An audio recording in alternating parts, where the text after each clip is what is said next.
Iran पर सबसे लंबे समय तक राज करने वाले शख्स की कहानी पता है कहां से शुरू होती है? एक जेल की कोठरी से। ये हैं आयतुल्ला अली खामेनेई, एक कैदी जो बाद में सुप्रीम लीडर बने। आज हम यही समझेंगे कि कैसे उनके शुरुआती जीवन के संघर्षों ने उन्हें एक ऐसा ताकतवर शासक बना दिया जिसने ईरान को हमेशा हमेशा के लिए बदल कर रख दिया। ये शब्द खुद खामेनेई के हैं।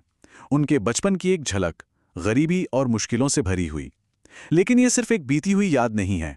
असल में ये वो नींव है जिस पर उनके पूरे भविष्य की इमारत खड़ी हुई। चलिए इसी के सहारे समझते हैं कि एक मामूली सा लड़का ईरान का सबसे शक्तिशाली इंसान आखिर बना कैसे। आज उनके सफर के हर पड़ाव पर नजर डालेंगे। देखेंगे कि कैसे एक क्रांतिकारी ने जन्म लिया, फिर उस विरोध की उन्होंने क्या कीमत चुकाई, कैसे वो एकदम अप्रत्याशित तरीके से सत्ता के शिखर तक पहुंचे, और फिर कैसे उन्होंने नियंत्रण का एक ऐसा साम्राज्य खड़ा किया जो आज भी ईरान पर काबिज है। तो कहानी की शुरुआत होती है उनके शुरुआती सालों से। देखते हैं कैसे मदरसे में पढ़ने वाला एक नौजवान बगावत की राह पर चल पड़ा। साल था 1952।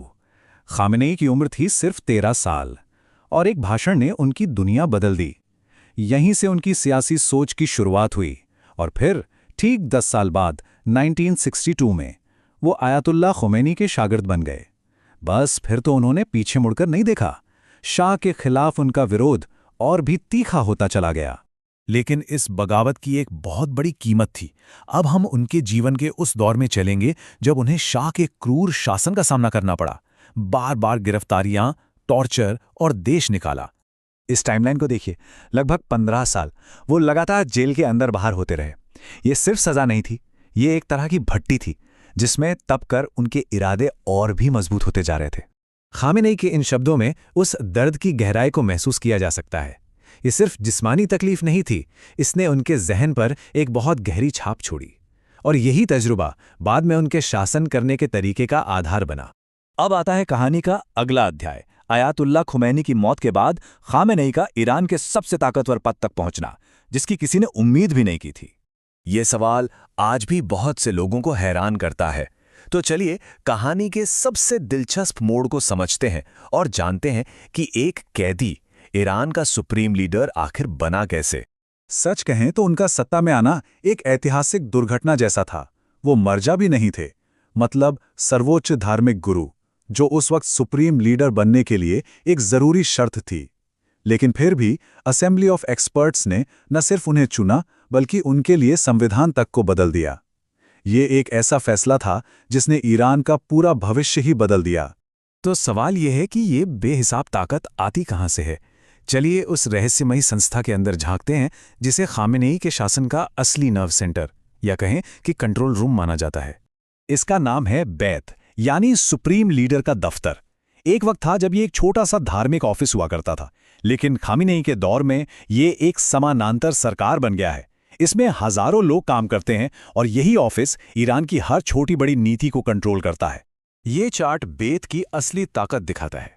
ये सिर्फ एक ऑफिस नहीं है, ये एक मकड़ी के जाले जैसा है और इसका हर एक धागा, चाहे वो सेना हो, अर्थव्यवस्था हो या फिर राजनीति, सीधा खामेनेई से जुड़ा है। और इस बैत की पहुंच सिर्फ राजधानी तेहरान तक ही नहीं है। इनके नुमाइंदों का एक पूरा नेटवर्क है जो ये पक्का करता है कि खामेनेई की बात और उनका हुक्म ईरान के हर शहर, हर गांव और हर इदारे तक पहुंचे। तो इसका मतलब क्या हुआ? इसका सीधा सा मतलब ये है कि ईरान में एक नहीं बल्कि 2 सरकारें चलती हैं। एक वो जो दुनिया को दिखाई देती है, राष्ट्रपति और संसद वाली, और दूसरी है असली छाया सरकार यानी बैत, जो पर्दे के पीछे से हर चीज को कंट्रोल करती है। अब आगे बढ़ते हैं और देखते हैं कि ये साम्राज्य खड़ा कैसे हुआ। अब हम बात करेंगे उन विशाल आर्थिक और फौजी ताकतों की जो सीधे सीधे खामेनेई के पर्सनल कंट्रोल में है। 95 अरब डॉलर। जरा सोचिए, यह सिर्फ एक अंदाजा है और वो भी साल 2013 का। ये रकम खामेनेई के सिर्फ एक आर्थिक संगठन सितात की है जो ज्यादातर आम लोगों से जब्त की गई प्रॉपर्टी पर बना है। इन बड़े बड़े संगठनों को बोनियात कहते हैं। नाम के लिए तो ये चैरिटेबल फाउंडेशन है, लेकिन असल में ये खामेनेई के निजी खजाने की तरह काम करते हैं, जिन पर संसद या किसी और का कोई कंट्रोल नहीं है। ये कितना बड़ा है, इसका अंदाजा लगाने के लिए जरा इस चार्ट को देखिए। ये सिर्फ एक बुनियाद BMEE की संपत्ति है। बैंक से लेकर होटल और एयरलाइंस तक सब कुछ इसके कंट्रोल में है। ये अपने आप में ही राज्य के भीतर एक राज्य है। और इसी पैसे से एक वफादार फौज तैयार की जाती है। इस्लामिक रिवोल्यूशनरी गार्ड कॉर्प्स यानी IRGC और बासिज मिलिशा जैसे संगठन ये पक्का करते हैं कि खामेनी के शासन को कोई भी कभी भी चुनौती ना दे सके। तो देखिए, कहानी वहीं आकर जुड़ जाती है जहां से हमने शुरू की थी। एक शक्तिहीन कैदी ने सत्ता में आने के बाद एक ऐसा सिस्टम बनाया जिसमें सारी की सारी ताकत सिर्फ और सिर्फ एक इंसान के हाथ में रहे। ये सिर्फ शासन करने का एक तरीका नहीं है, ये उनके पुराने डरों का ही नतीजा है। लेकिन एक सवाल उठता है, जब कोई सिस्टम अपने बनाने वाले से भी ज्यादा मजबूत हो जाए तो उस देश का भविष्य क्या होता है? खामेनी ने जो व्यवस्था बनाई है वो उनके बाद ईरान पर कैसे असर डालेगी? ये एक ऐसा सवाल है जिसका जवाब हमें भविष्य में ही मिलेगा।